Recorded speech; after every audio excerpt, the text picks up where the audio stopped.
నిజాంపేట మండల కేంద్రంలోని పశు వైద్యశాలలో మందులు ఉన్నా ఇవ్వటం లేదని రజక్పల్లి గ్రామానికి చెందిన కనకరాజు ఆరోపించారు. ఈ సందర్భంగా ఆయన మాట్లాడుతూ జీవాలకు నటల మందు ఇవ్వాలని వెటర్నరీ డాక్టర్ను అడగగా నీకు జీవాలు లేవని రైతులపై అనుచిత వ్యాఖ్యలు చేశాడని రైతు ఆవేదన చెందాడు. గొర్రెపిల్లలకు నటల నివారణ మందులు వేయాలని అడగగా నిర్లక్ష్యం వహిస్తూ పశువుల దవాఖానా ఉన్నటువంటి బీరువాకు తాళం వేసుకున్నాడు. దీంతో సరైన సమయంలో మందులు అందించకపోవడంతో గొర్రెపిల్ల చనిపోవడంతో గొర్రెపిల్లను హాస్పిటల్ వద్దకు తీసుకువచ్చి గొర్రెల కాపరి బోరున విలపించాడు. గతంలో ఈ దవాఖానాలో పనిచేసిన వైద్యులు సకాలంలో సరిపడా మందులను ఇచ్చి మా వంటి వారిని అభివృద్ధికి కృషి చేస్తే ఎందుకు విరుద్ధంగా ఇప్పుడున్నటువంటి డాక్టర్ మణికుమార్ వ్యవహరిస్తున్న తీరుపై మండలంలోని రైతులు ఆగ్రహం వ్యక్తం చేస్తున్నారు.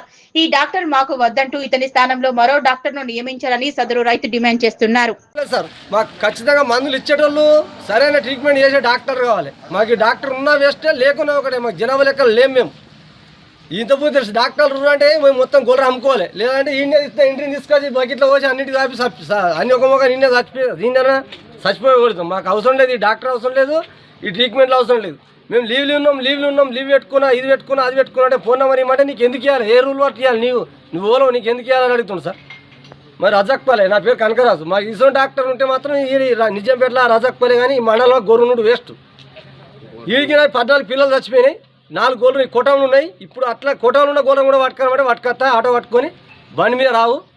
చిన్న గొర్రెలు రావు, పెద్ద గొర్రెలు గిసండి మందు ఇస్తా సూది ఇస్తా అన్న ముచ్చట్లేడు. మందులకు 10 మాటలు వచ్చిన నటల మందులు ఇవ్వాలి సార్, మా వచ్చినావు కదా నువ్వు లేవు కదా అంటే నేను మనమేనా సార్ వచ్చినాక ఇస్తా అన్నాడు.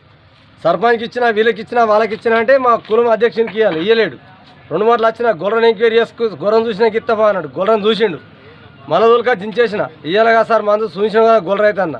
లేవు నేను ఏం చేసుకుంటావు చేసుకో, పేపర్కి ఇస్తా పోలీస్ స్టేషన్ ఇస్తా ఏం చేసుకుంటావు చేసుకో అన్నాడు.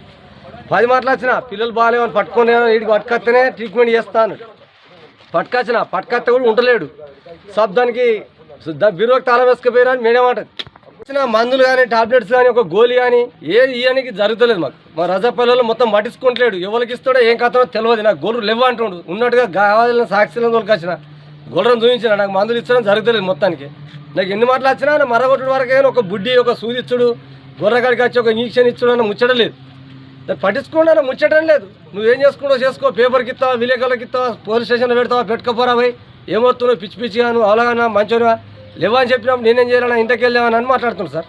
చచ్చిపోయింది పిల్ల 2 రోజులు పట్టుకొచ్చిన లేవు, నేను ఉంటలేరు మందులు ఇస్తలేరు. నేనేం చేయాలి, దీన్ని ఏం చేసుకోవాలి? మేము ఉంటుంది ఉంటే నేనేం చేయాలి బాబు? దానికి బీరోకి తాళం వేసిన నేనేం చేయాలని బీరో తాళం చూపించింది, లోపల తోలుకొని చూపించింది, మరొకటింది.